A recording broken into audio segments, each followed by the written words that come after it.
This seminar is the Digital Accessibility Seminar. It only happens with you.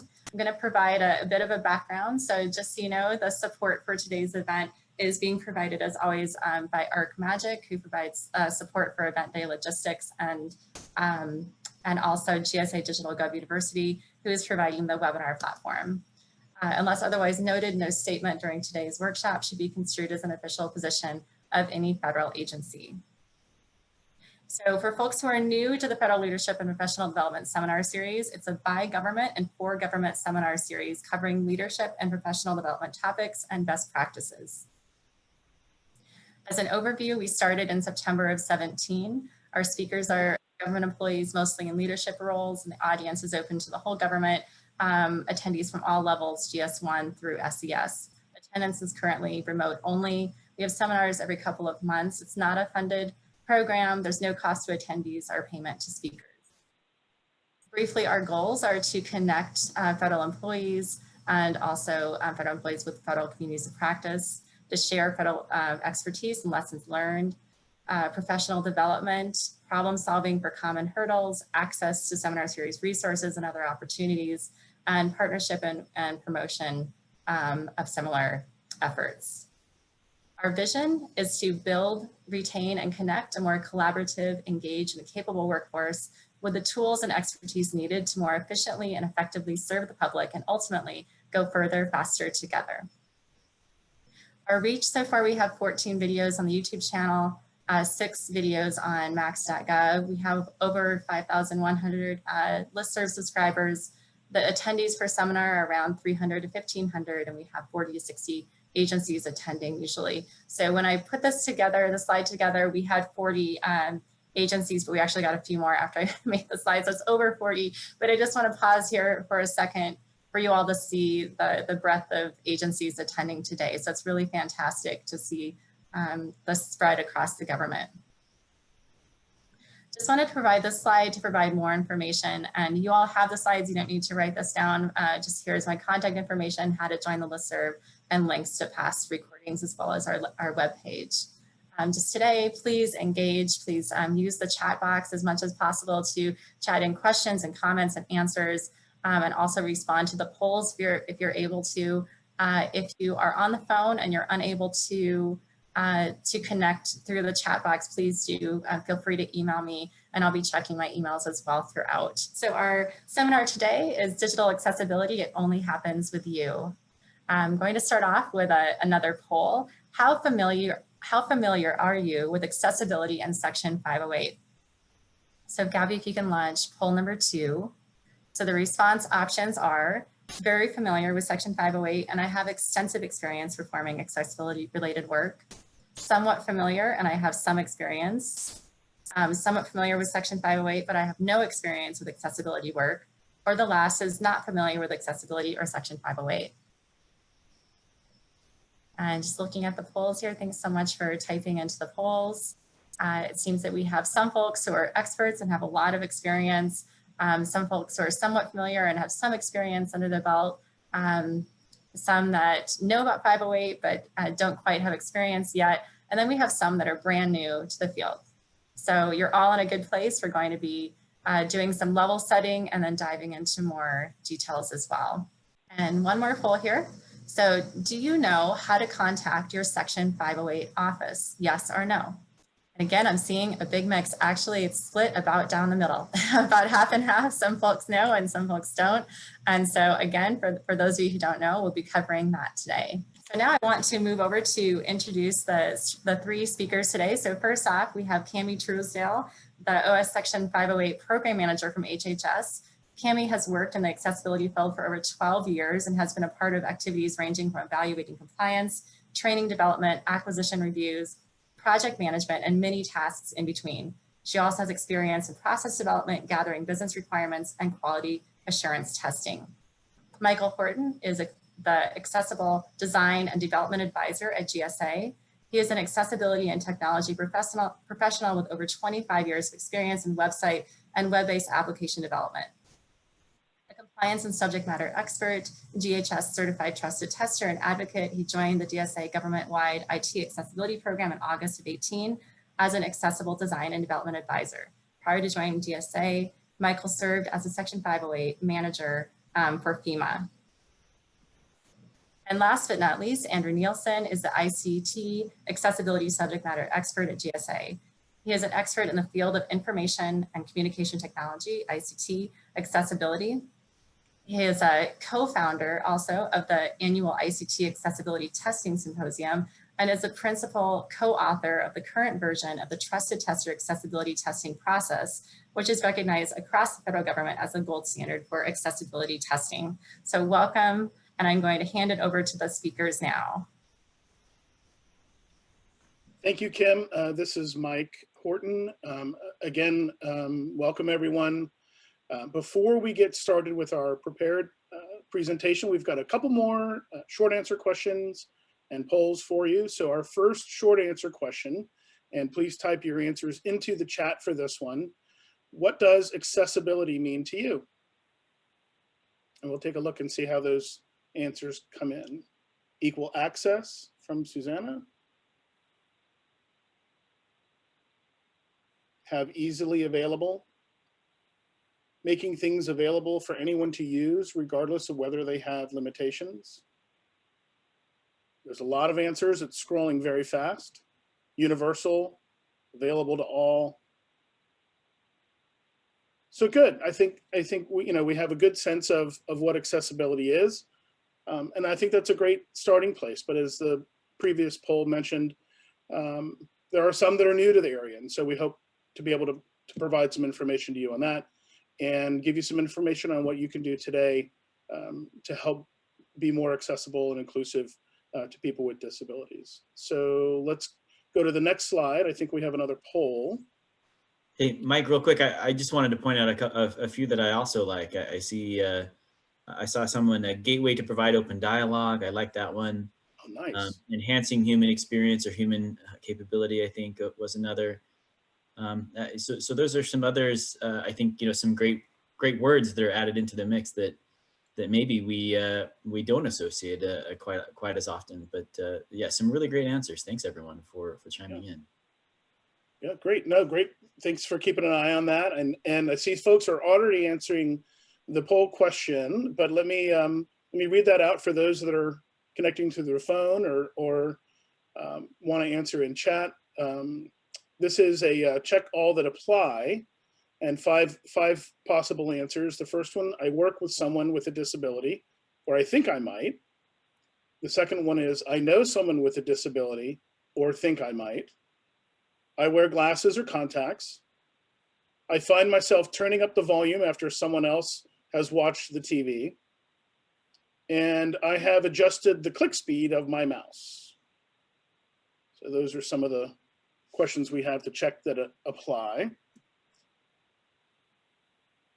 And so far in the polling that I'm seeing, most of us are indicating that we work with someone with a disability, or we think we know someone with a disability, we think, or we wear glasses or contacts, 72%. That's a pretty big number. So great. And then I think we have some other information we want to share before our final poll question and before we get into our prepared remarks. This is some information on disability statistics. Roughly 1 out of 5 Americans has some kind of disability. So oftentimes we say 20%, but I think it's a little more meaningful when we say 1 out of 5. If we were in a room, which we're not these days, we could really get the enormity of the challenge that we have to be inclusive. Approximately 14% of individuals are blind or with limited vision, 13 of those deaf or with limited hearing, 35% with limited reach, strength, or manipulation, and 54% with limited mobility. And these are from the 2010 US Census. So we'll move on to our next poll, poll 5. And the question here is, do you think it is likely that you work with someone with a disability? Either yes or no, or I'm not sure. Wow, the vast majority believe they work with someone with a disability. hovering around 90%.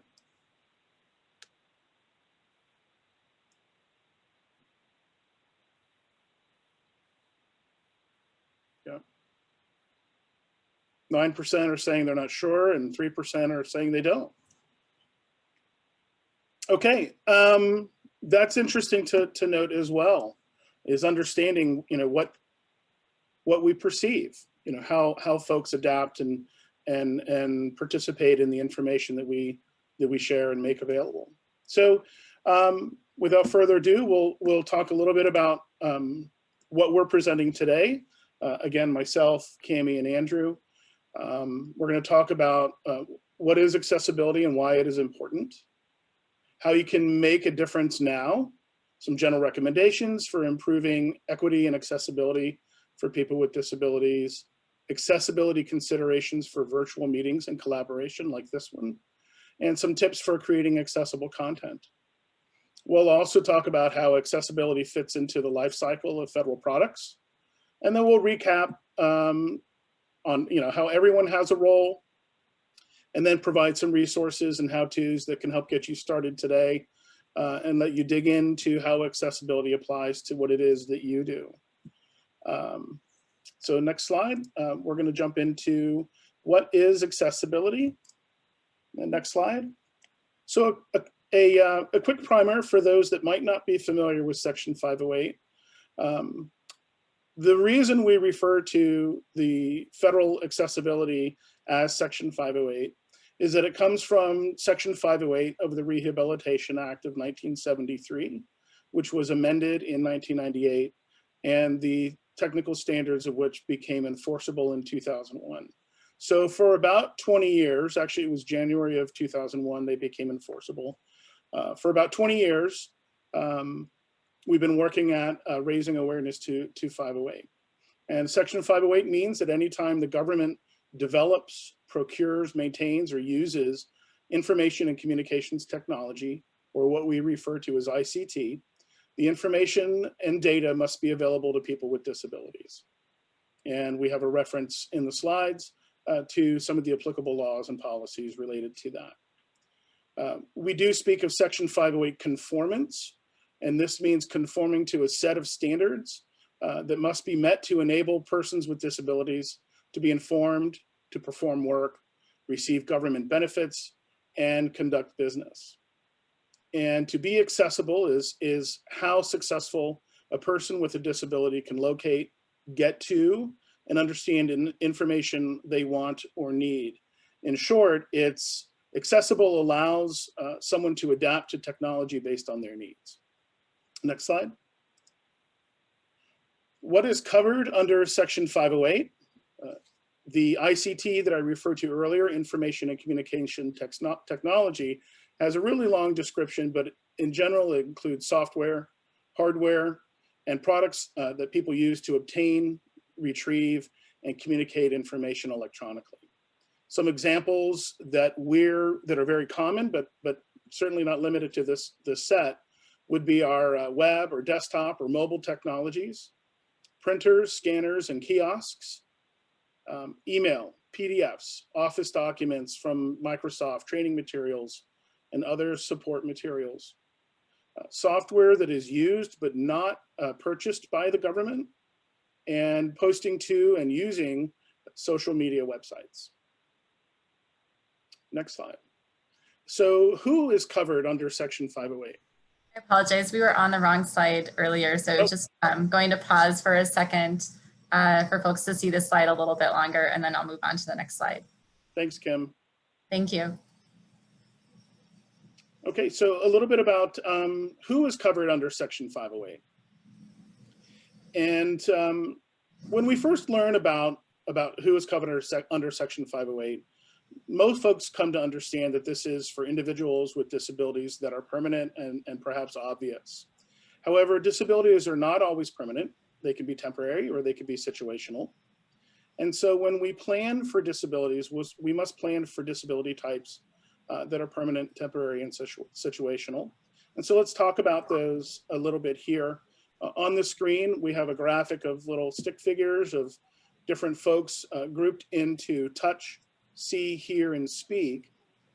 And under touch, we have a permanent disability. It could be someone with one arm. A temporary touch disability would be someone with an arm injury. And situational could be a parent holding their child. Under C, a permanent disability would be someone who is blind.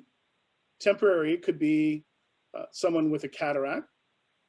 And situational could be someone who is a distracted driver, whatever that distraction might be. For hearing, a permanent disability could be deaf and loss of hearing. Temporary could be an ear infection, or situational could be you're in a loud place like a bartender trying to listen.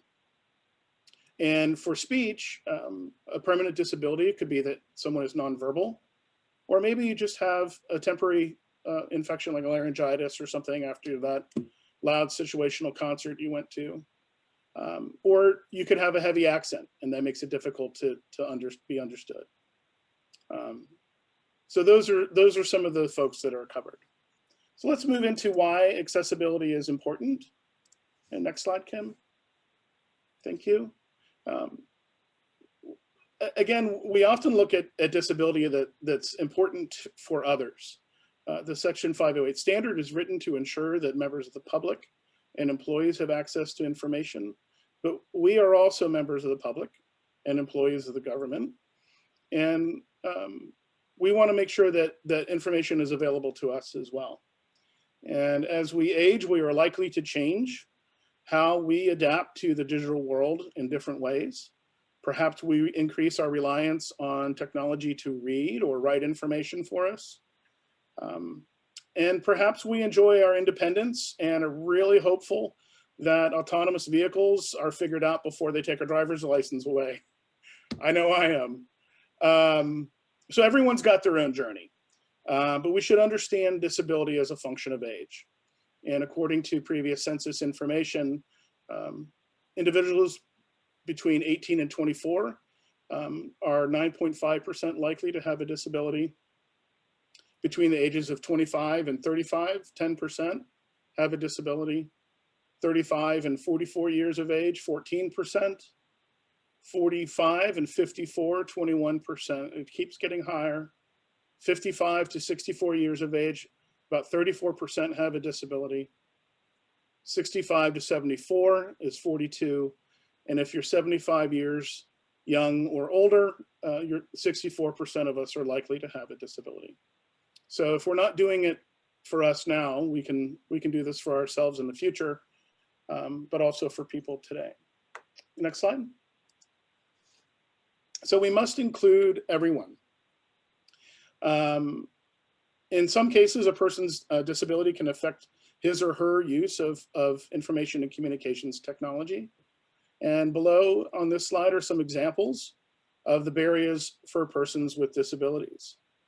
For example, people who use screen readers may not be able to access information in documents, such as Microsoft Word, Excel, and PowerPoint, if accessibility was not considered when that was authored. Online training videos and security briefings, public service announcements often contain both audio and video. And without captions, users who are deaf or hard of hearing won't be able to hear the narration of the other important sounds. A person with motor disability may have difficulty using a mouse to navigate through to complete a web form if a mouse is required to do so. And cognitive disabilities, they encompass various intellectual and cognitive defects, including intellectual disabilities, deficits too mild to properly qualify as intellectual disabilities, and some other conditions, learning disabilities. My apologies, my phone is going off and I had put that on Do Not Disturb. And so those are some examples of our cognitive deficits. The next slide, please. Enabling assistive technologies, or AT.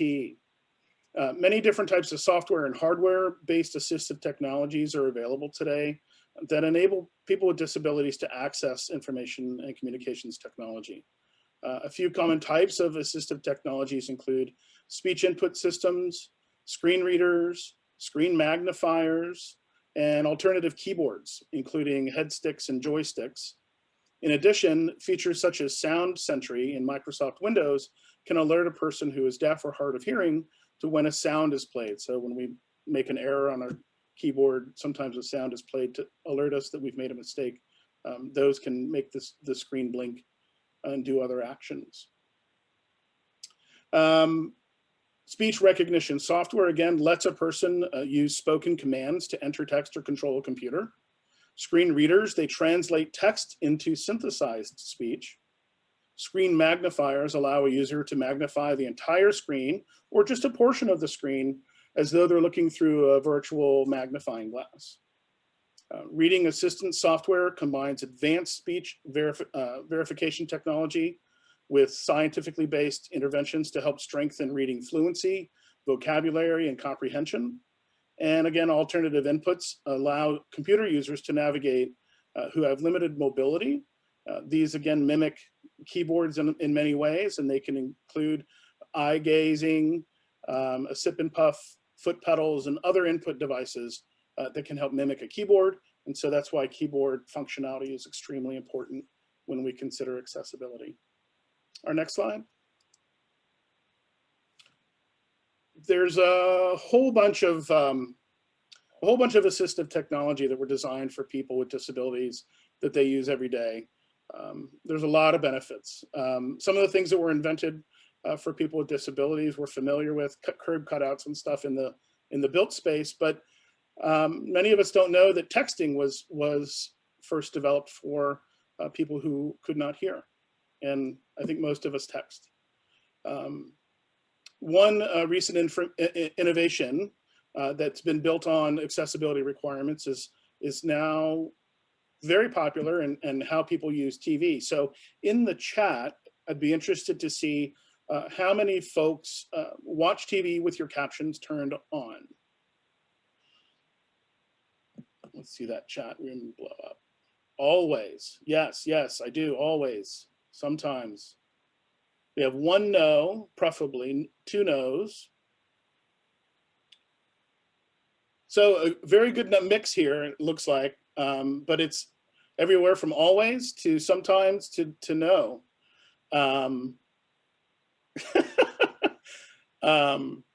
And when your husband or spouse isn't watching with you, you gotta keep it down. So that's right, and this is built down on assistive technology principles of having those captions available. Many of us take advantage of that. Again, whether it's due to our loud children or the whisper acting that's going on, it benefits us all. So our next section, we're gonna talk a little bit about how you can make a difference now. And while I'll come back and talk to you in a second, we'll hand this over to Cammie for the next slide on some general accessibility considerations. The next slide, please, Kim. Great. So we're going to take a deep dive into, how we can make a difference in some of the specific day-to-day tasks that we do. These are just some general accessibility practices that we can take on, and then we'll dig into deeper into some other topics that we can take away today. So to begin with the general concepts, you want to be familiar with your role in accessibility. And we're going to talk about that a little bit more later on in the presentation, but it's a matter of knowing what you can do for the people around you. So true story, when I started in a new office environment, I confess I have a visual disability, but I also believe that, people learn differently. And so when I started in a new office environment, I asked the new colleagues that when they passed me in the hall or came to my cube that they, introduced who they were before they just started asking me a question, just say, hey, this is Susie or whoever, because I'm not great at facial recognition, mostly because of the visual disability, but also, I've heard people say that they are better at recognizing names versus faces or vice versa. So that's one thing that we can do every day. Is another one is to know where to find external and internal resources to your agency about accessibility in 508. Do you, we already asked the question about if you knew how to contact your Section 508 office. Did you even know that every agency has a Section 508 office, or at least a designated person to handle those matters? Do you know what information that your agency has available? Each agency can interpret the information slightly differently, or they have a different process for using the Section 508 standards. So it's important to kind of know what is expected by your agency. And then it's also important to know how to locate information on a specific topic. So for instance, today we're going to talk more about virtual collaboration environments as well as electronic documents. You could also need information about website accessibility or internet page accessibility, email accessibility, etc. So there's lots of different topics, and we have lots of resources at the end of the presentation for you to visit later on. We also want to familiarize ourselves with universal design in plain language.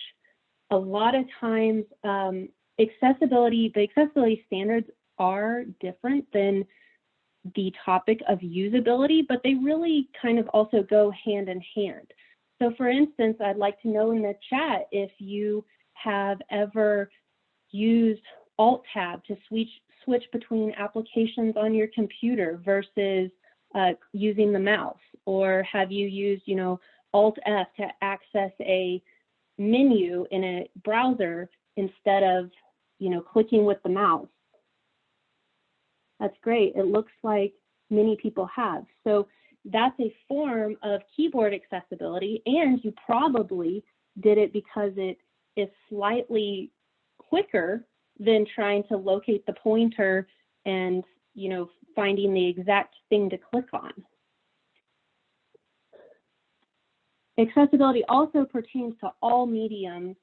So any type of content that is electronic, digital content that we can put out on the web. We've already mentioned several of those things, but again, emails, internet pages, your virtual meetings like this, your documents, all those different things we have to take into different consideration what needs to be done for all the different audiences. I mean, as Mike kind of said, there's different assistive technologies, and everyone uses their technology in a different way. So we have to, meet the technical standards of Section 508, but we also want to, going back to the usability, make sure that it is essentially usable for everyone. So to start us off taking a deep dive into other topics, I'm going to pass it back to Mike to talk about virtual collaboration.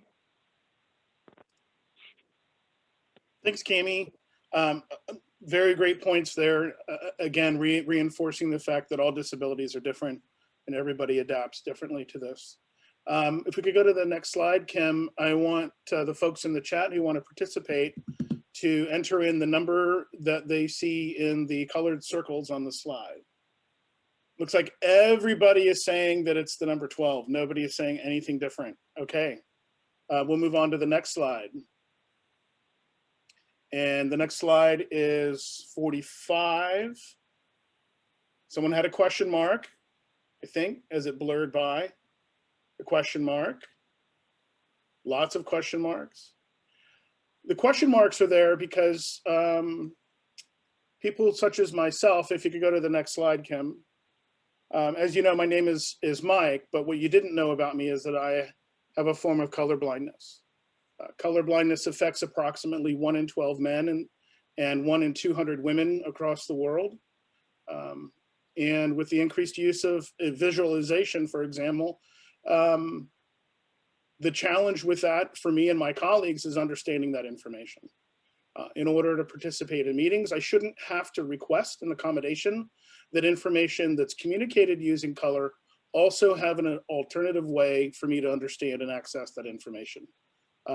Just to clarify, the last slide that had the 45 on it, I'm gonna have to trust you. I have no idea what it's just a bunch of colors for me. And it's quite a challenge when slides, for example, pie charts or whatever. They have a key of the colors, but I can't match them up. So having the data in the slide would be good. A full list of how folks with disabilities adapt to technology and participate in meetings and access information. It's just too long to go over here. So just know that it's hard to predict based on looking at someone how they adapt or what their needs are in order to participate, which is why it's so important that we just understand that accessibility only happens because of you. And so, so the question is, how can I make a difference today? So let's go to the next slide and talk a little bit about how we might make virtual meetings a little bit more accessible. Michael, I just wanted to pause for 1 second to note that someone had a question, is slide 45 clear to folks who are not colorblind? And I think that varies, I think, with folks' visual abilities. And then someone had another question saying, is there a setting in PowerPoint, for example, to make things visible to all folks, including those with color blindness, so to pre-select colors that are not encroaching on those that are difficult for those with color blindness? I don't know, and maybe my colleague Drew could jump in. He's a master of apps. Drew, do you know if there's a setting in any of the Microsoft authoring tools? No, unfortunately, there's no setting that just automatically selects those colors for you. A best practice, of course, is to set up styles that color palettes that do offer you the best contrast, the best color contrast. And there's no setting that can necessarily help you avoid. Sometimes it takes brain power to identify when we're using color specifically to convey information, and it would take a sophisticated artificial intelligence to help us identify that. Microsoft, the folks at Microsoft are pretty smart, and at Google and others who create word editing and presentation editing software, but we're not quite there yet. However, if we're talking about PowerPoint specifically, the most recent version of PowerPoint in the Office 365 version, as well as the other Office tools, do have an accessibility checker, and so will help you identify when there's poor contrast, but again, won't help you identify if you're using color specifically to convey information, and that's just something you have to be kind of on the lookout for. Yeah, thanks, Andrew. Go ahead, Mike. If I can just add real quick, another thing that folks can do, kind of another form of assistive technology, is to use some of the built-in settings in Windows. So it's not built in directly to PowerPoint, like Andrew said, but you can set, color schemes that you want to overwrite the operating system with, so that it would be easier for you to view. Right. I think there are a couple points here I did want to touch on. So Andrew mentioned, importantly, there is a difference there. So there are some standards within Section 508 that speak about using color only to identify information, and then color contrast between, for example, your text, foreground text color, and your background. So there needs to be a minimum contrast between your text and whatever background they're on. But also, in this case, color only, you can't say click on the green button without having, say, the word green on it or some other description of it. And that really is the tool you should use, rather than finding out how to avoid any sort of contrast issue. Just describe those items in another way as well. It doesn't exclude you from using color only. You just need to have an additional way, most commonly text, in order to do the same thing. Could be a shape, triangle, circle, square. Those are differences as well. So very great questions. I appreciate that. Michael, I just wanted to add there are a few great resources that folks are inserting into the chat, including something about Office 365 having the ability to check for color contrast and flag if there's not sufficient color contrast. And other folks have put in other links as well, including something colorblind.com. Sorry, Mike, let me just hit one question real Please. quick. What ribbon can I find that tool under, the accessibility checker? It's in the review tab in the ribbon. Thank you. Thanks for keeping an eye on the chat for me. It's all blurry fast over here. Great. So moving on, I do want to talk a little bit about accessible virtual meetings before handing it over to Cammie again to talk a little bit more about documents. So for many of us, we now gather, collaborate, discuss, share and learn in 2020 and now 21 virtually. And to ensure that our meeting is accessible, we want to talk about some of those considerations for our guests. We'll talk about a little bit about planning and promoting our meetings, some meeting rules of the road, and then some resources you can go to. This is not exhaustive, but meant to bring a high level awareness to some of the things we can do. Obviously, if folks have their own tips and tricks, please share them. And work with any of your communications offices if there are particular practices, best practices within your organization to do this. So the next slide, if you could, Kim.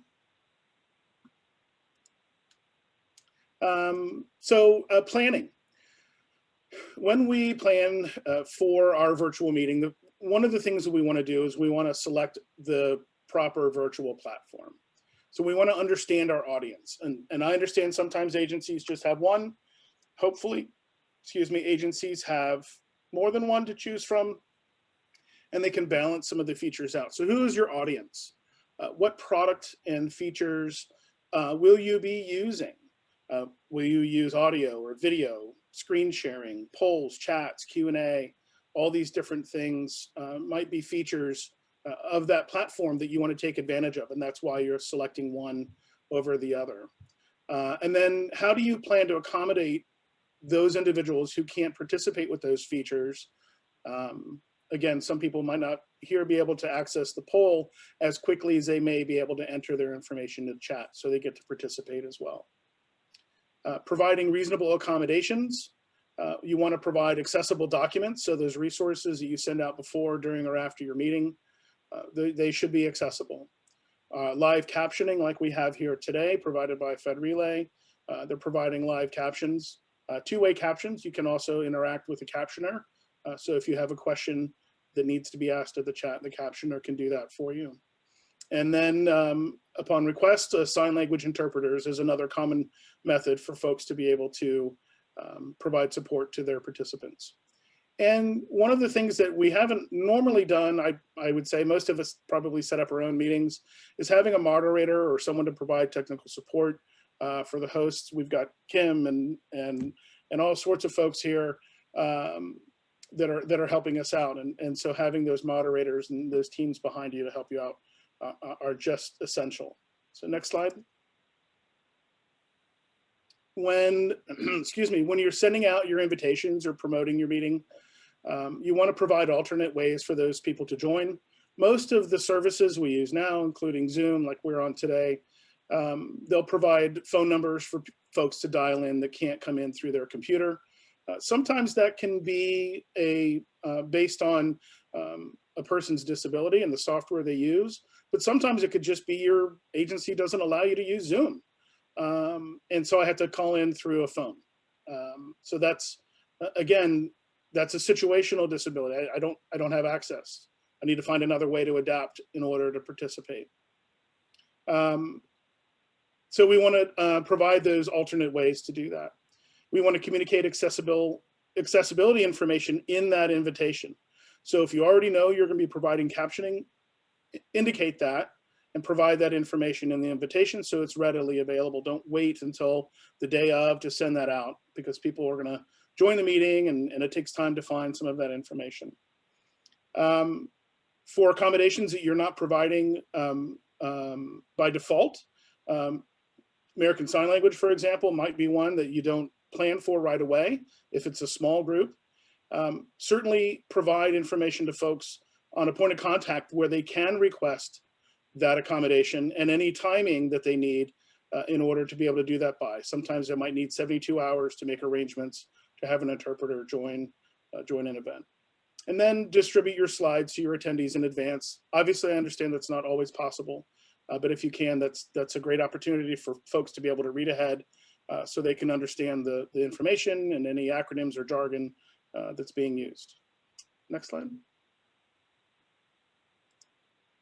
A little bit about etiquette. The next two slides kind of go between the leader or the host or the presenters and the participants, but all the information kind of rings true to all folks in the meetings. Again, have an MC or someone to help you, if you need to mute folks or whatnot. But for hosts and presenters, we recommend having pre-meeting tech checks so that folks can familiarize themselves with the platforms. Again, some agencies may not have Zoom, but you may be invited to join on Zoom. So spend some time familiarizing yourself with the controls so you can react promptly when you need to. Establish communications with your support team, whether that's a text in the background, phone numbers, or your phone if you need to. Turn your camera on as a host when possible so that folks can see you speak and perhaps use your lip reading to reinforce what you're saying. Ensure that you have proper microphone positioning. Sometimes, folks will have the Judy the Time Life operator headset on and, it's scratch against their beard or not positioned well, and they're getting a lot of noise when someone speaks. So make sure your microphone is positioned well. You want to wear high contrast clothing if you're the host, have a good background, and ensure adequate lighting. And Michael, we had a question from the chat on that. And do you mean high contrast clothing as in the contrast between your clothing and your background, that being the contrast? I think probably the contrast between you and the background, but also you and your personal complexion. We want to have that definition of who that individual is and be able to see them when they're in the meeting. So yes, the entire environment. It's a great question though. Any others out there, Kim? Yeah, we had one other question. To conduct a virtual all-hands meeting, are offices required to provide a captioner or an interpreter even when a specific person or potential participant has not asked for live captions or an ASL interpreter? So I think if I understand the question, and if I could rephrase it and you could respond in chat, are you asking if they need to be provided by default? I think so. Yeah, so no, I think that's a great question. So if you're having a small meeting, a handful of people, a dozen folks, and you've asked for folks to indicate whether they need a specific accommodation, they should be able to request that of you. If you're having a large seminar, our office every October, and you'll be invited as well, we have a 2-day event, the Interagency Accessibility Forum. We work heavily to provide ASL interpreters for that. Obviously in the disabilities community, we're aware that's going to happen. So we plan for that ahead of time. So again, it goes into understanding your audience, asking, does someone need an accommodation other than what I'm already providing? But no, you don't need to provide an ASL interpreter if you don't have someone asking for that. Mike, yeah, I mean, I think the question was about all hands. So that's the, I think. Oh, I didn't see the all, I'm sorry. But I think if there's any question, I think the trigger would be if there's any chance that you're broadcasting your meeting, let's say you have a board meeting that people can attend publicly, even if someone doesn't request an accommodation, if it's being broadcast publicly, then that kind of that's the trigger. Because it's public, then yes, you have to provide captions, and at the very least, you have to provide live captions. You may not have to provide an ASL interpreter, but that would be best practice. Yeah, thanks, Andrew. I apologize. I didn't see the all hands scope of that. So important there. So the answer is it depends. And that I think is in a lot of cases in accessibility is again, understanding your audience, how it's going to be used. And for example, this meeting here is being recorded and will likely be posted later. as a pre-recorded event, this meeting will have to have captioning and audio descriptions of visual information. So, for example, I described earlier the various permanent, temporary, and situational disabilities. I described that image on purpose so that Kim doesn't have to do that later on with an alternate narration in order to be able to publish that accessibly. Thank you, Michael. There's one other question I just wanted to flag. Someone asked if you're familiar with any visual programs such as MS Teams or WebEx that provide automated captioning. So there's a growing number of tools out there that provide automated captioning, not only in the virtual space, but also YouTube will be able to do automated captioning. I would caution, though, however, the use and dependence on automated captioning versus live two-way captioning. While they're getting better, and by no means am I saying that they're not, they're absolutely getting better. Many of them do not spell or translate the speech to text as well as a human. They don't often use punctuation, although I'm seeing that change. And so it's just a giant run-on sentence that's not spelled correctly. The other standard that it's important here is it's synchronized. And so the words should appear around the time the person's saying those things. So if you're caught flat-footed and you need that at the moment the meeting starts, you know, that's an alternative that's available to us. But when you're planning a meeting, I would look towards a live captioner rather than depending on that automated captioning, at least at this point, until technology gets a little better. Andrew, do you have any additional thoughts on that? No, man, that was it. Okay.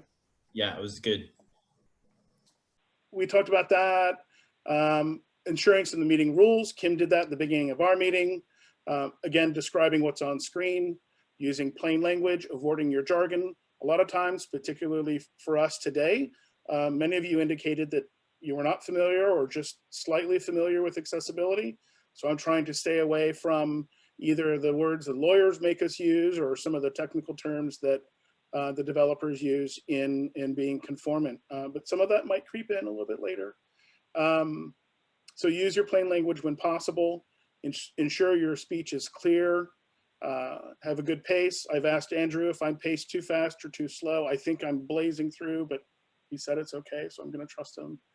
And again, you know, we want to state our name before we're speaking, and I'm in this world, and I've had a challenge switching between myself and Andrew. So it's hard, and we have to continually work at it. So one more slide for me, and then we'll let Cammie share a little bit more about Office documents. Again, as I said, similar to the hosts, there are some etiquette for participants. Please arrive on time. Folks want to get started. There's often, again, the rules of the road that are read out, information on accessing features, whether that be captions or the documents themselves. Again, familiarize yourself with the platform. Understand and follow the participation rules. If you're not speaking, please mute. Make sure that your volume is good so that you can hear, and so that when you do speak, they can hear you. There are some new features. I believe it's in Google Hangouts. I could be wrong, but I've seen where they have a noise reduction feature. I think MS Teams and Hangouts has it, where kind of the kids or the dogs, they get kind of muted out because they're in the background, and just the person close to the microphone, that voice is picked up. For video, use it as instructed. A lot of times we have to hide or disable videos so that we can bring up an ASL interpreter and pin them in a corner. So that distracts from folks trying to find the ASL interpreter among large crowds. And sometimes it's just, we want to save bandwidth and make sure that folks can hear and save that bandwidth for the voice side. And then participate. Participate in your chat, in your polls, your QA, raise your hand. All of this, you guys are doing great, banging on all of those. And if you are asked to speak, state your name and your agency before speaking. So that's kind of, again, as I said, the top overview of virtual meetings. We'll move to the next segment, again, tips for creating accessible electronic content. And Cammie, it's all yours. Great, thanks, Mike. So before I go too deep into the weeds, I just want to state up front that, the things I'm going to go over here are not all the types of elements or content that you can have in a document. These are just some, quick things that we feel like, going back to one of our general accessibility considerations, that you can do today, tomorrow, start doing when you're creating or editing documents.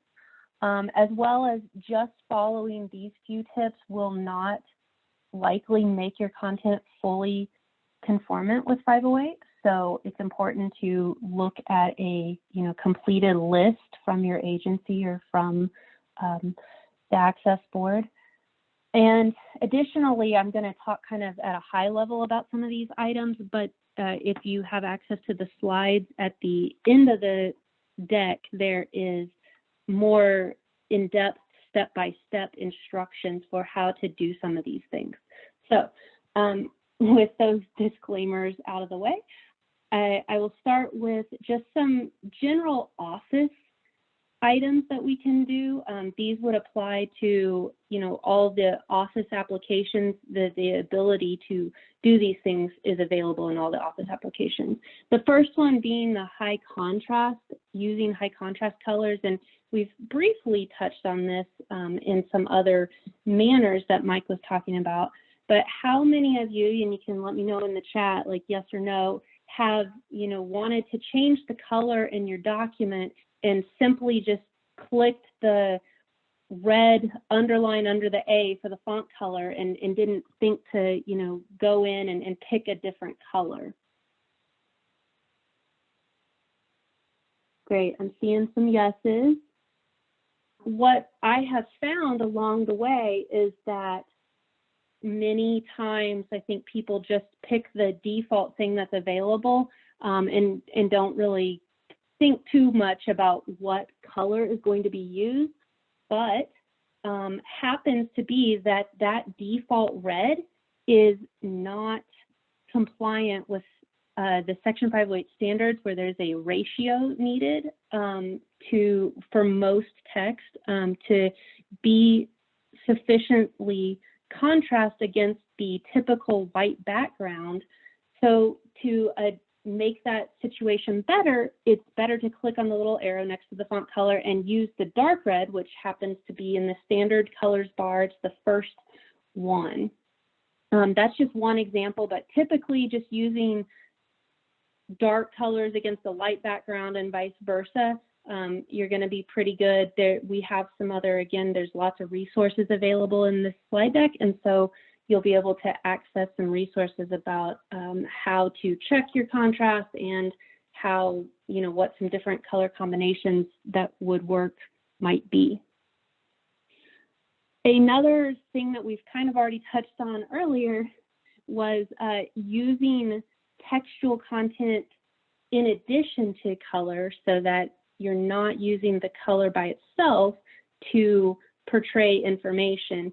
This could be adding textual labels to your bar charts and your pie graphs, or it could be putting the word note or an asterisk. I'm sure you've seen online forms that have first name asterisk.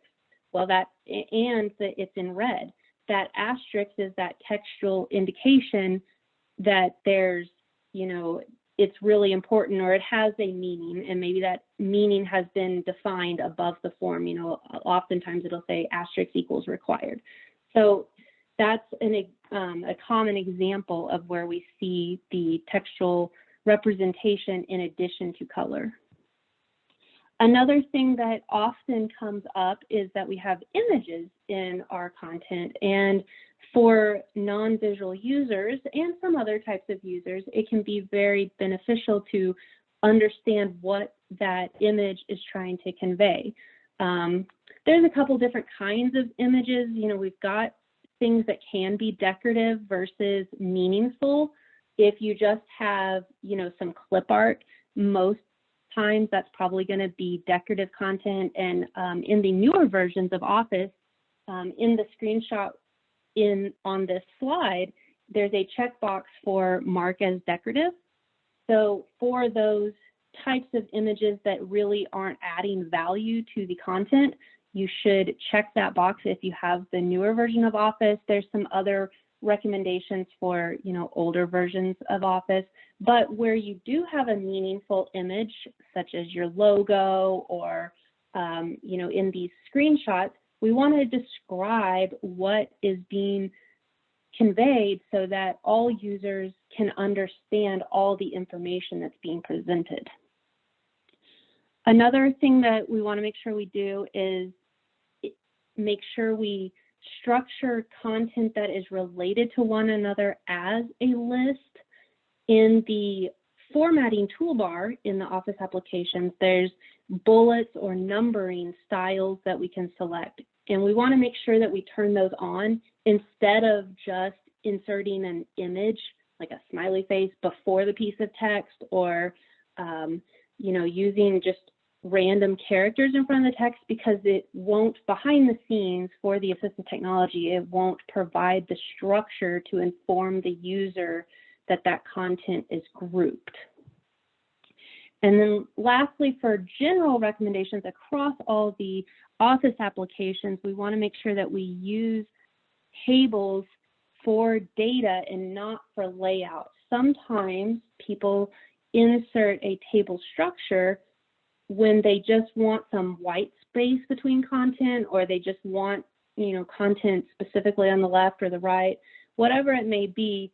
But when it's not presented as data, it can be confusing for a user of assistive technology to comprehend the content, because typically when you're using AT, you are comparing, the information in the different cells. That's just how tables typically work. So there's some other table practices, but again, that's getting way far into the weeds, and would have to be, you'll have to look up some of those resources later. Next slide, please.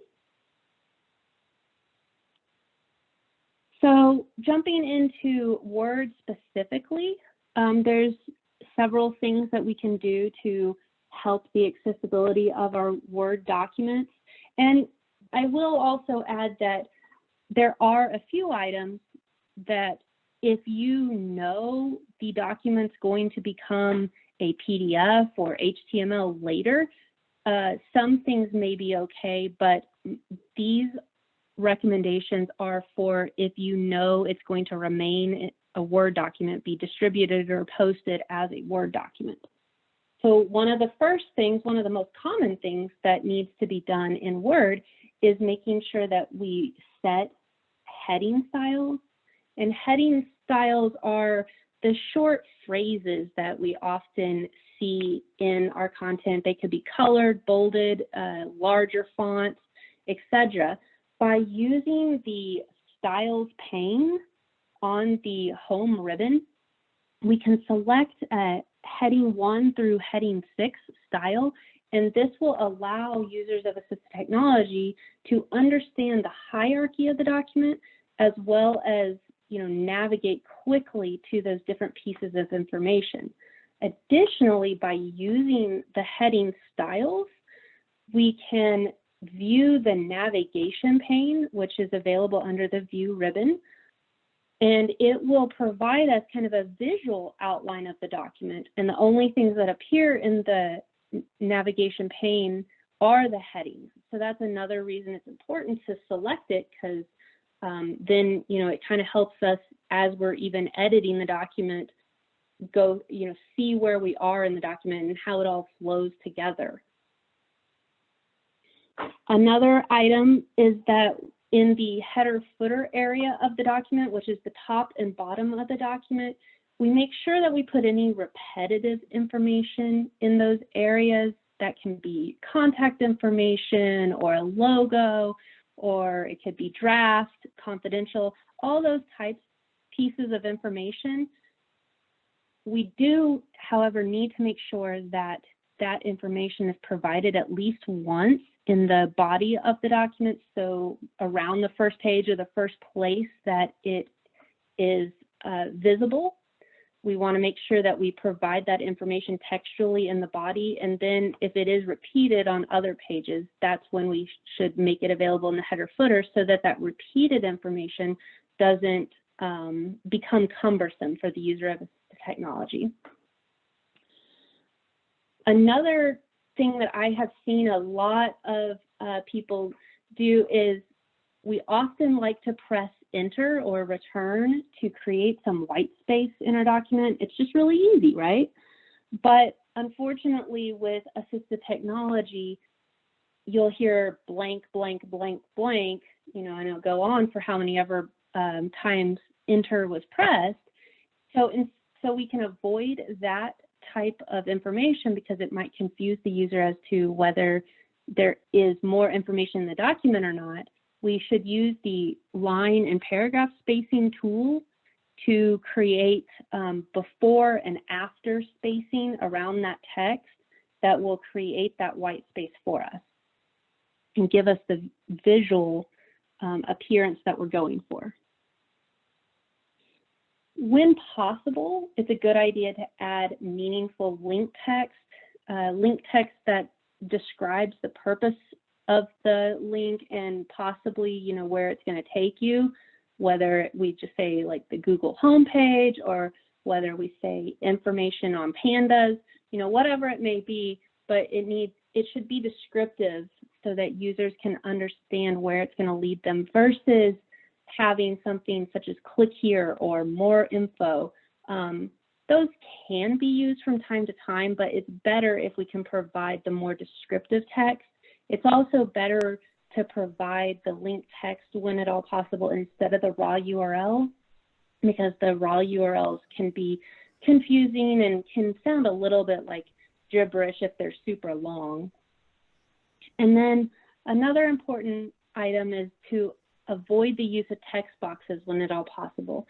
And this is because assistive technology looks at the document as kind of layers of content. And so the main content that is read is just the body of the content. When you add a text box or another, some of the other objects that can be added, it kind of creates a layer for that doesn't get accessed by default. And it can be challenging for a user to access that information if it's not something that they do all the time.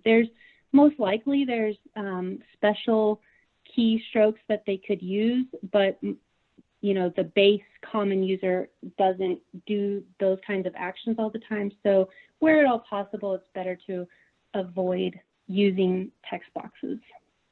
Next slide, please. Cammie, we had a couple questions in the chat, and one of the questions was, should we not use the carriage return to create space for a new paragraph?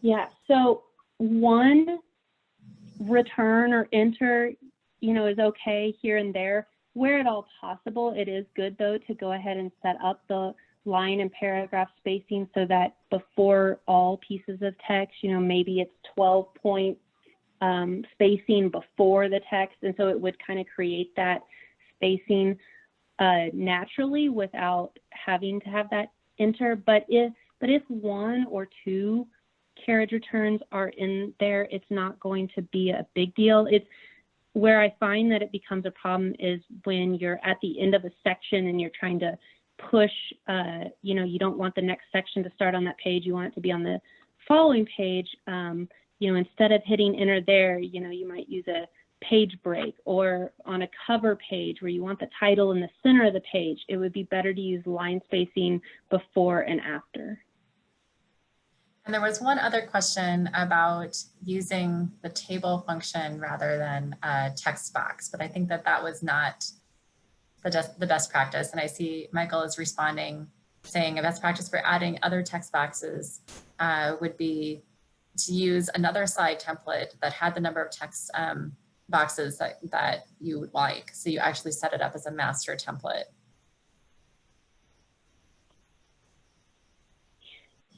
Yes. So checkboxes, text boxes and checkboxes, it kind of rhymes. Sorry, Kim, were you saying text boxes or checkboxes? I was saying text boxes. Okay. Okay. Sorry about that. That's yeah. okay. Yes. So it's just difficult to, if we can, find a template that, uses a different layout and can avoid, we can do some things in Word to make the spacing and lines set up a visual that we want without having to use those extra objects like text boxes. And there's one other question that might be for everyone. It's someone asked, one tension that I've seen with web design, graphic design is between trying to set the gold standard for 508 compliance, but ending up with much less engaging content. How do we balance this? Is there a list of absolutes that we must be certain to include, and then other things we can add if and when it's possible? I don't think there's necessarily a list of absolutes. There are certainly items that your program manager could tell you are likely more severe issues. But Mike, Andrew, do you guys want to chime in on that? Yeah, I mean, I'm happy to hear what Mike has to say too.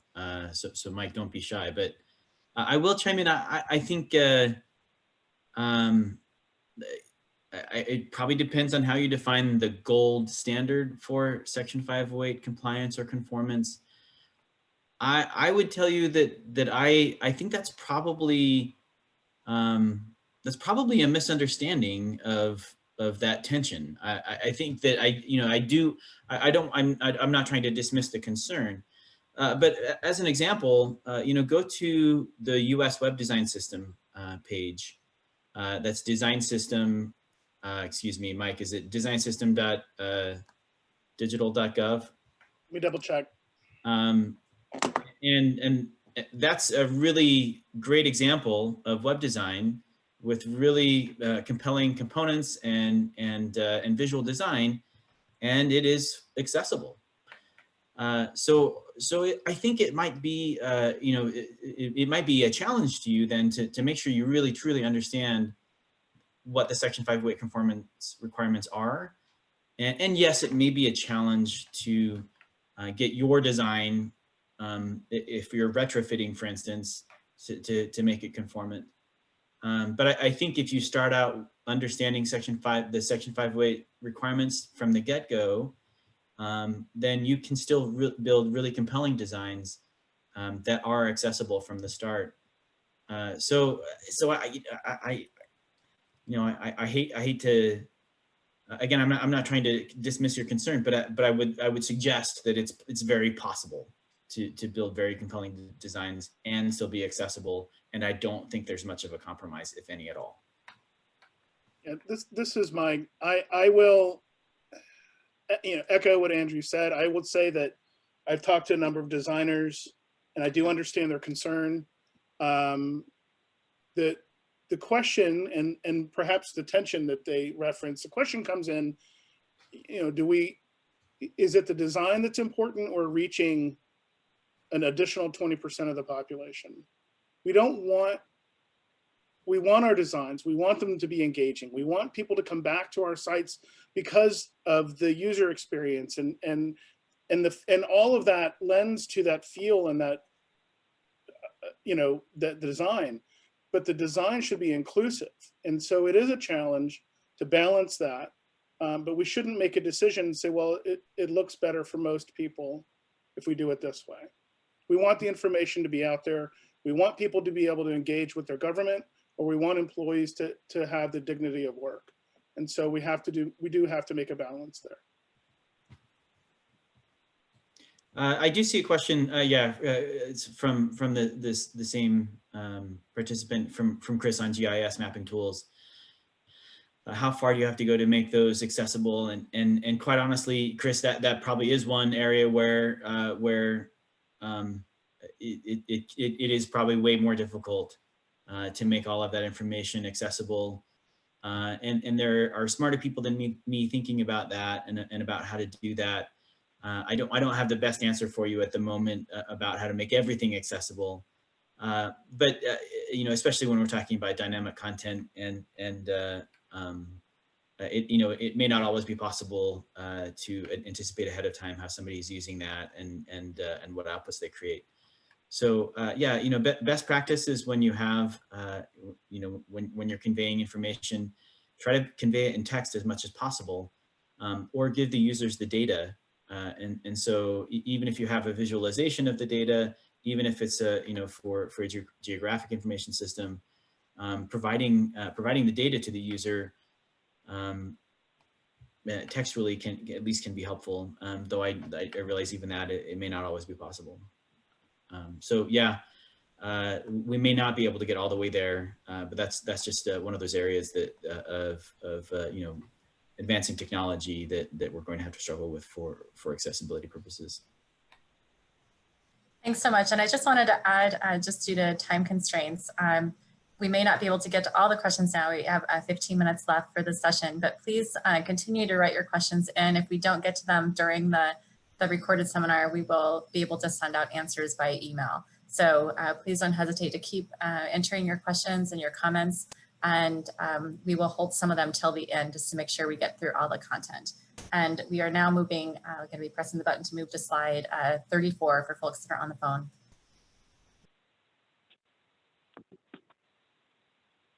Great, thanks, Kim. So I will try to speed up a little bit in the essence of time. This slide is about PowerPoint and some quick things we can do in PowerPoint to make our content more accessible.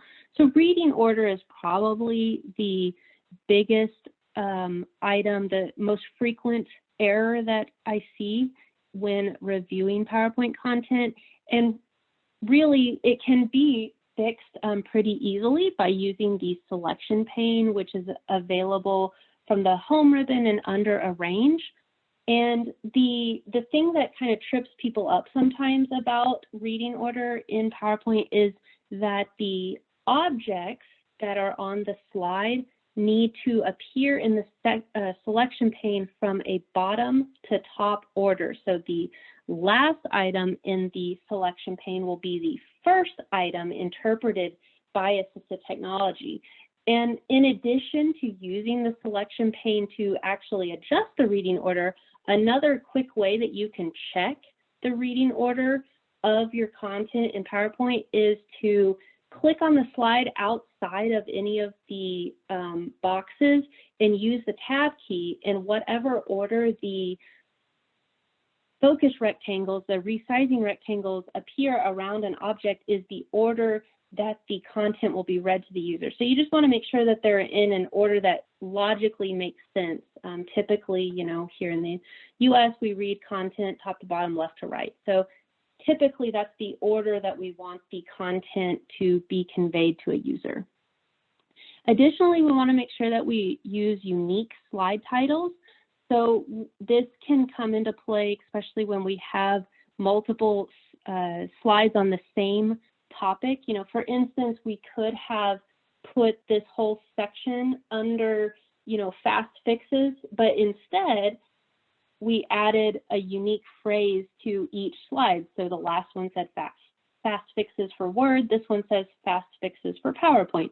So it just makes it slightly unique, and it helps users understand where they are in the content.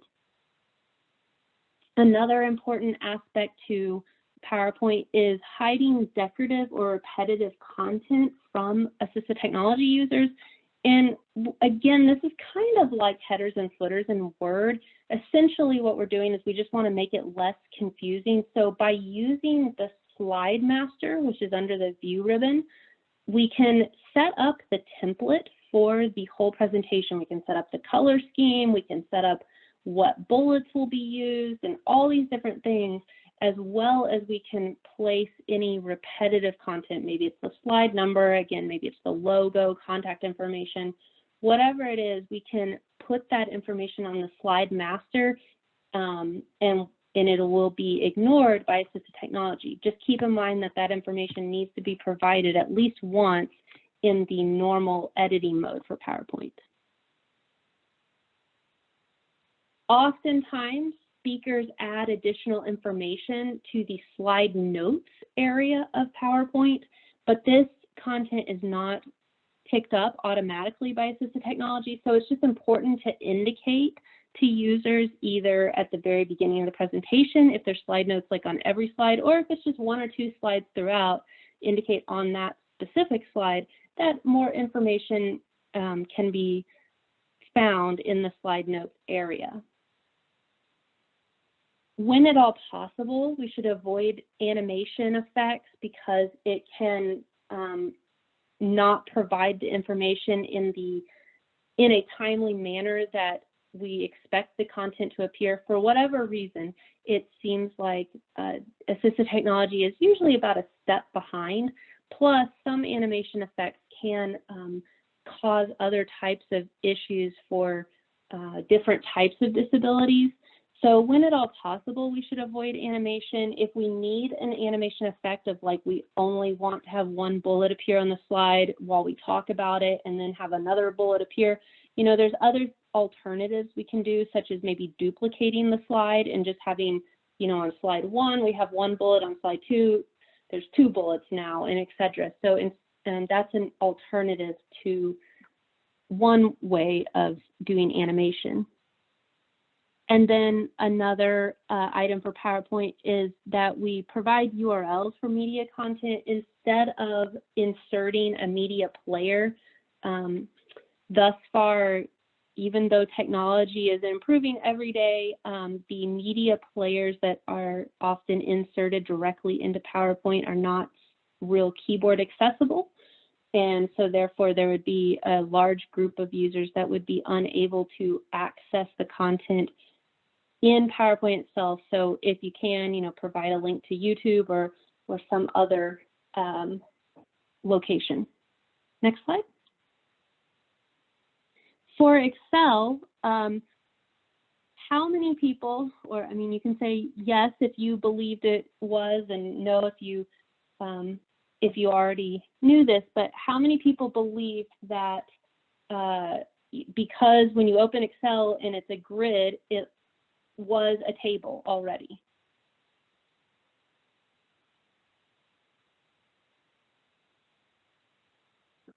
Oftentimes, because we see those lines between the cells, we just automatically think that it's a table.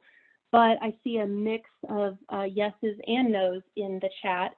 And so the thing here to take away is that actually, by default, you are not looking at content in Excel that is structured as a table. So it is still necessary to go into the insert ribbon and choose table to then enter your content in the selected table cell range.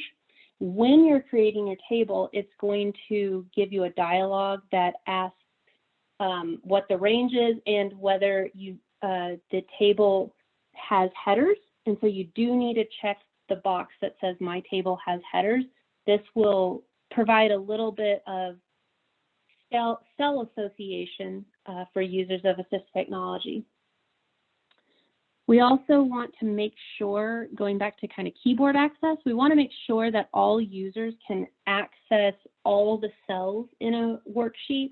So oftentimes people have protected worksheets because of formulas or other security reasons, but we just want to make sure that even if we want to lock the cells, that all users can still access it with the keyboard. That doesn't necessarily mean that you're going to be able to edit it, just need to be able to select it. Like if you're using your up, down, left, right arrow keys, that you can get to the cell. It's important also to add meaningful worksheet names. And these are the tabs along the bottom of Excel. So by default, it says sheet 1, sheet 2, sheet 3. It's important to change those to be something unique so that when users are navigating through the workbook, they will understand what type of content they're about to encounter. I mean, you might be able to see how this could also be helpful to all users. You know, sometimes I don't know when there's multiple sheet 1, sheet 2, sheet 3s in a workbook, I don't know if there's other content on other worksheets. So having them uniquely named can help a user with a disability as well as everyone. And then again, for the same reasons as in Word, we want to avoid text boxes when at all possible because it kind of creates a layering situation where you can't get to it. For PDF, this is slightly different in that we can't make as many edits usually. By default, there is a difference between Adobe Reader and Adobe Acrobat Professional. So in order to actually make changes to a document, you would need Acrobat Professional. However, these tips you can do without Acrobat Professional, and you'd be able to at least check the basic accessibility of the document. So most importantly for PDF is determining whether it's a tagged PDF or not. And within the properties of the document, it will say yes or no for tagged PDF. It is also important under the security tab of the properties to see whether content copying for accessibility is allowed, so that users of assistive technology can in fact interact and get to all the content in the document. We can use the tab key on the keyboard to navigate to all interactive elements, and there's a screenshot on the slide showing a dotted rectangle around a link, and that's a good visual indicator of what link or button currently has focus in the document. And by watching that, you'll be able to tell whether any links or buttons are skipped, as well as if they are in the order that they should be in to understand the content. The document title is available in going back to the properties. So we just want to have a meaningful title in the document so that users can understand what the purpose of the document is when they open it. And this is, you know, one of the things that you can tell from the browser bar of the title bar of your application. It will show the title of the document if the title is set uniquely. And then, like a couple of the other applications, we want to make sure that we apply high contrast colors. So even though you can't necessarily change it all the time, if you have like Adobe Reader, you can at least check it using some of the resources that we're going to provide. So now that we've gone through some of the deep dive steps into how to apply accessibility to everyday things, Andrew's going to talk about, you know, okay, where do we do it? So yeah, we wanted to finish up the bulk of our presentation talking about how accessibility fits into the life cycle of federal products. And you know, that our focus often is very much on development of software and web applications. But really it can fit in and should fit into the life cycle of any product that you're developing, any kind of type of electronic content, whether big or small. So let's try to talk about some of that. Again, you know, some of our focus will be on more on the bigger projects of, you know, development projects, but hopefully you can bring some of that into even some of your daily deliverables when necessary. So let's go to the next slide. Thank you. The mother of invention. Most of us are probably, you know, most of us probably know the proverb, necessity is the mother of invention. The origin actually comes from, it seems, from Plato's Republic. And a more direct translation would be, as is written on the screen, our need will be the real creator. And we came up with the necessity is the mother of invention through kind of some more flowery translations. I kind of like the more direct translation, that our need will be the real creator rather than invention. It makes it a little bit more mundane, but I think more real for us on a day-to-day basis. But whose need? My need or your need, you know, is my need sufficient to represent your need. And whose needs should we consider when evaluating possible solutions? It's very natural, of course, in the course of my day-to-day work, I might think of something that might make my job easier, or might make my boss's job easier, or perhaps I'm thinking about my constituents. But it's very natural to think from my perspective and to think about what would work best for me. So hopefully we're showing you through our discussion that that we'd like you to broaden your perspective a little bit and think a little bit less from your own perspective, and try to consider the needs of others, and in particular those with disabilities, in order to avoid any type of discrimination. And I'll talk about maybe one tool that can help us do that a little bit in just a moment. So next slide, please. So through the life cycle, well, which life cycle? Again, our focus often is in development. So I have acronyms up here for this: SDLC, System Development Lifecycle; Scrum, which is a flavor of Agile development; the SAFe is a Scaled Agile Framework; RUP, Rational Unified Process; DevOps for development operations. And I threw one token process in there for instructional design. So again, our thoughts are always very heavily, often we focus very much on software development.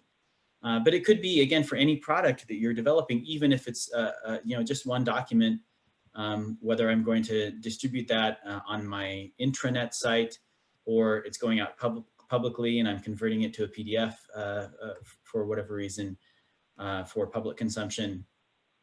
Those things often have a life cycle, even if sometimes we don't really think about development. But the point I want to make is that we need to consider accessibility as early in development as possible, and sometimes and ideally before even development. So in the planning stages. So that's where this concept of shifting left, meaning earlier in the process and as early as possible. And again, regardless of what methodology I'm following, I want to think about it as early as possible. Even in the early planning stages, when I need to plan for the types of accessibility resources I might need, or maybe if it's just me creating a document, I might not know everything I need to know about how to create an accessible document or other content. And so maybe I need some training in order to do that. So we'll provide some resources at the end about what training you can make available to your teams, and that you can consume on your own as well. Next slide.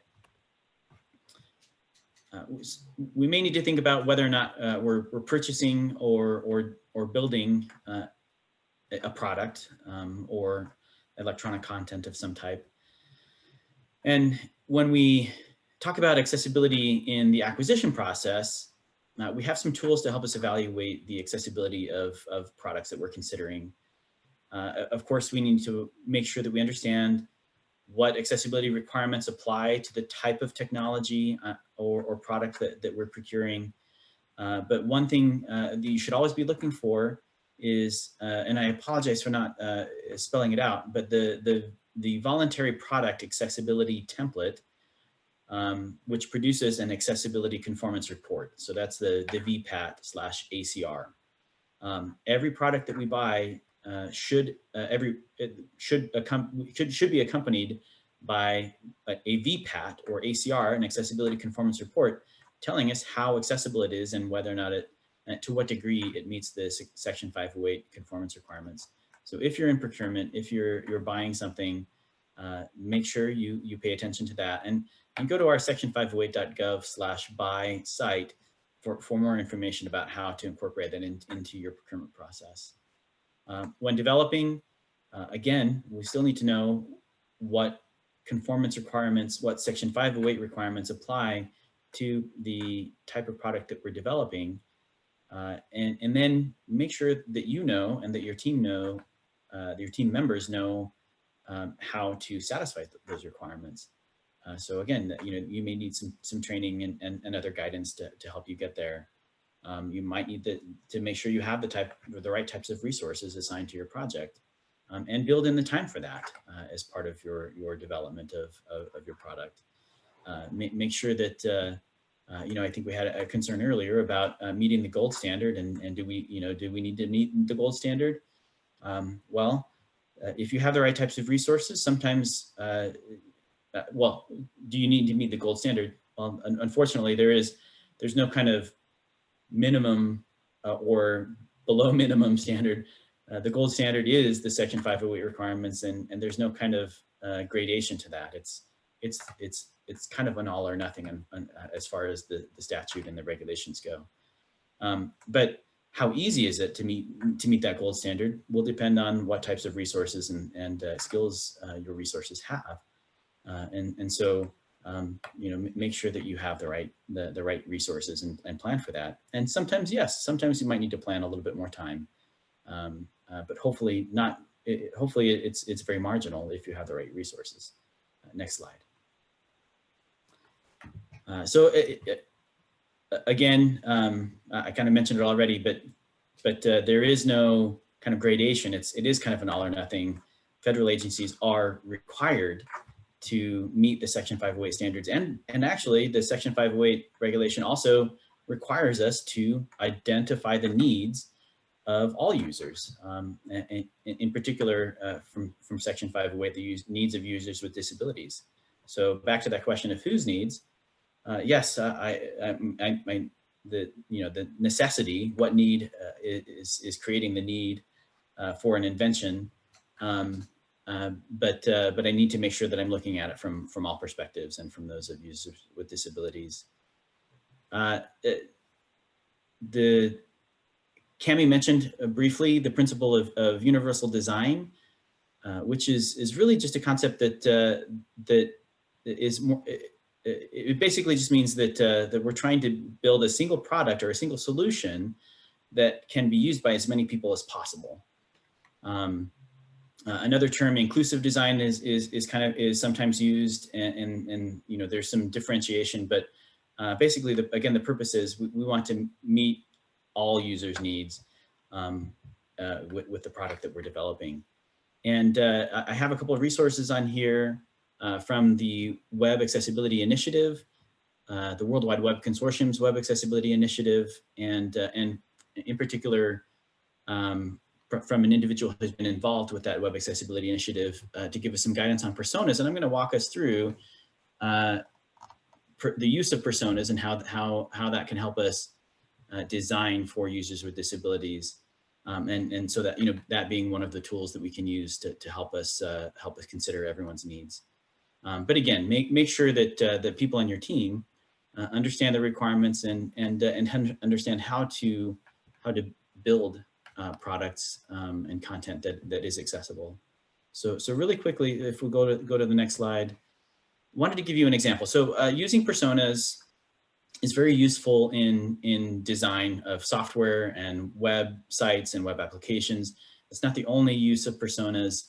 I'm going to walk you through as quickly as I can one example, but personas are obviously also used in marketing and campaigns as well. And the purpose, of course, is to kind of boil down all of my users into a few, at least, and that are representative of my typical users. So when it comes to considering the needs of people with disabilities, the great thing to do is to include disabilities into your personas. So when I'm trying to envision a user for my product, maybe in very limited circumstances, it's my boss. So that's my boss. But if there's a chance that somebody other than your boss is going to use your product or read your content, then weave in disabilities into your personas in order to make your content more accessible. So here's an example of how we might do that.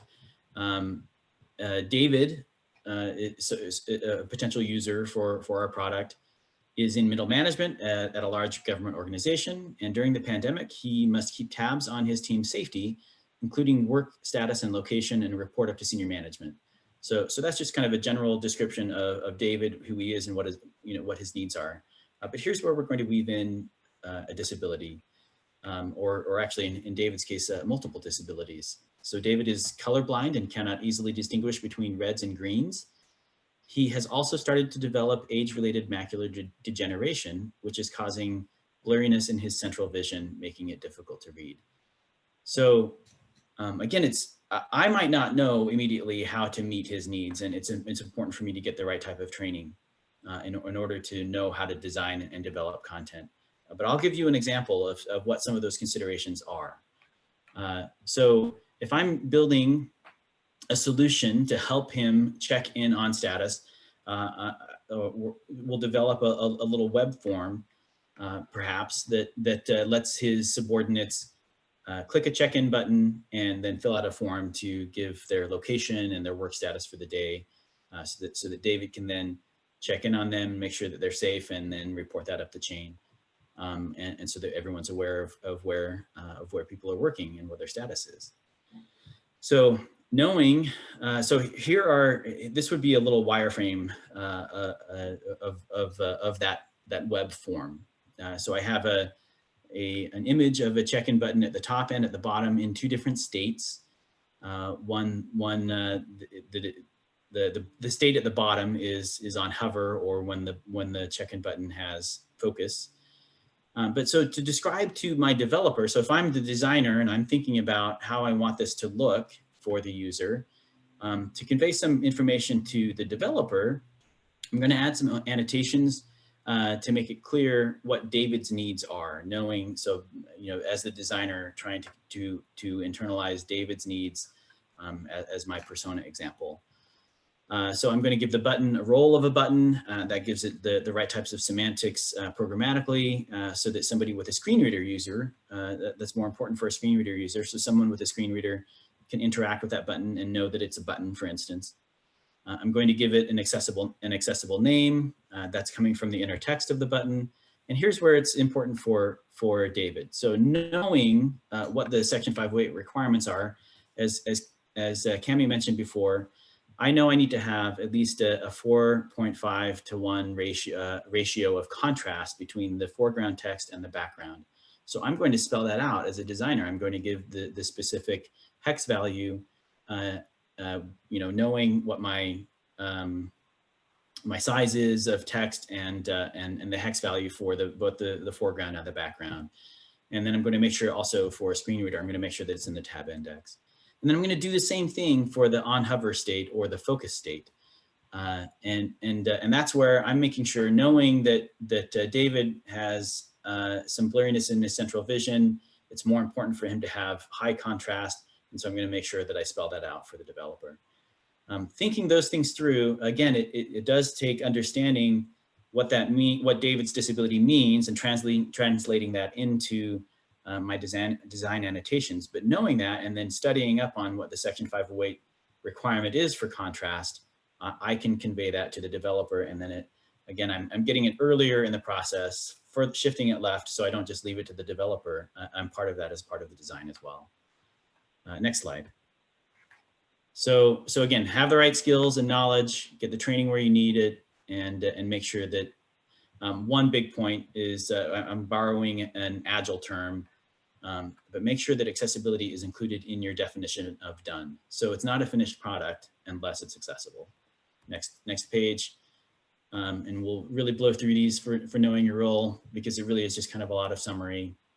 One point I will say, so I apologize, I'm not going to touch on all of the bullets for the interest of time.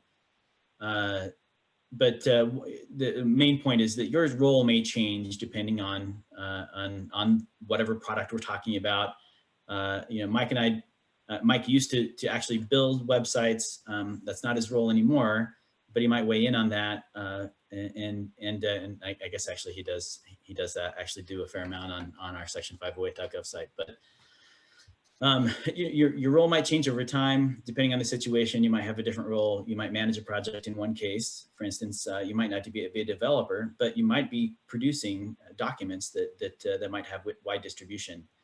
And so in that case, you're the content creator, and it's still on you to make that accessible. And here, we hear kind of a common phrase that, or maybe sentiment that, man, this is just one more hoop I need to jump through, or another box I need to check.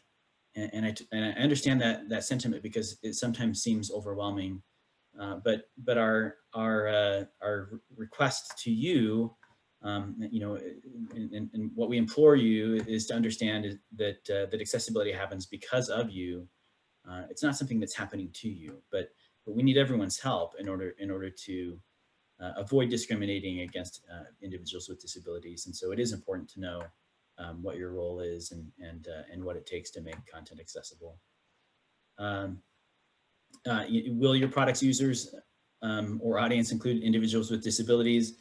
Coming back from that initial poll, a few of you might know for a fact, because your team is small, that no, your teammates don't include anyone with a disability.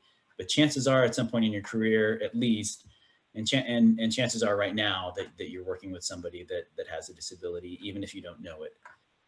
So it really does, you know, it's a group effort, and you're doing it not just for some unknown person, but you're likely doing it for somebody who's close to you. Let's go on to the next slide. I'm going to pass it on over to Mike to wrap us up with some of our key messages. And thanks everyone for your patience and indulgence in going a little over time, or maybe a lot over time. A lot over time. Thank you, everyone, and thank you, Andrew. Again, I'll go quick here. Excuse me. Some of our key takeaways. As we've said, Section 508 is a federal law applying to federal agencies, that all ICT must be accessible. This is a minimum standard. Among the benefits that we mentioned, accessibility eliminates barriers and encourages development of technology. That innovation is not often seen, but it is there. We build on these innovations, and if we're all accessible in our daily habits, we can build on those even more. And at the end of the day, the message really is here. It happens because of you. Andrew and I are here to support federal agencies. That's our job. And that's because we're here to help you, because we can't publish everything. We can't design everything. We can't engineer everything. We don't hold all the meetings. And so it's up to you guys to do this every day. And you don't have to take on the whole overwhelming bit of it. Just take on small things that you can do and just build on them. Maybe it's your next meeting. Maybe it's your next document. Maybe it's your next conversation. Just plan and execute on those as best you can. And we'll move in. I'll just reference some of the resources here. I won't read all the links out. I believe we have 3 pages or so. Some general resources. Thanks, Kim. Section508.gov. That is our website. We have a growing list of guidance and resources for folks. We're actively working to improve that as well. And if we don't have it, we'll link to somebody else that has it. And if we don't, absolutely contact us and we'll get you the information you need. If you're interested more in the law, access-board.gov is the governing body responsible and cited by the law to create those standards. We're here at the invitation of our friends at HHS, Kim and Cammie. So we thank you, and they too have a wonderful resources on accessibility for HHS and its component agencies. FedRelay, our live captioning today is being brought by FedRelay.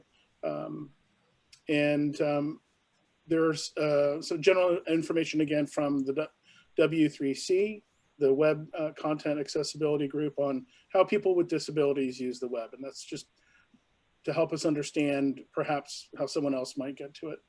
The next slide, I'm including some of the resources that I used to create the section on virtual meetings. New York City has a wonderful PDF guide, accessible virtual meeting guide. Read that. That's very full encompassing. If you're someone who creates and hosts meeting often, that might be a good resource. And then the following are some links to the resources for various virtual meeting platforms. The next slide, Kim, please. And then finally, just kind of pulling out some of the particulars related to documents, buying products and services, and testing for accessibility. We have those links available for you as well. And again, as I said, you can contact us at our team at section.508@gsa.gov. And obviously your agency program manager is available to be located through our website. So if you want to reach out and talk to your program manager and familiarize yourself with them and how you can help, please do so. And thank you again for all your time today.